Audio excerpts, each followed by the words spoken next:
তিন জায়গায় প্রয়োজনে মিথ্যা বলা যায়।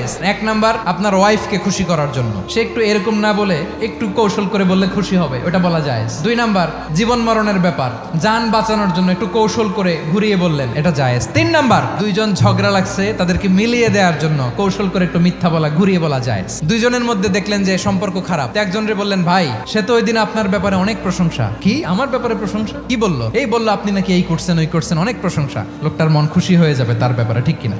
আবার তার সাথে যার ঝগড়া, ওরে যে বলুন, ভাই ওই দিন তো সে আপনার অনেক অ্যাপ্রিসিয়েশন করলো, অনেক, সে তো অবাক, কি রে বলে কি? এই যে দুইজনের ব্যাপারে দুইজনের একটু ভালো ভালো কথা বলে দিচ্ছেন, একদিন দেখবেন রাস্তা দিয়ে হাঁটার সময় একে অপরকে সালাম দিয়ে ফেলছে, সালাম দিয়ে বুকে জড়ায় ধরছে, আছে না নাই?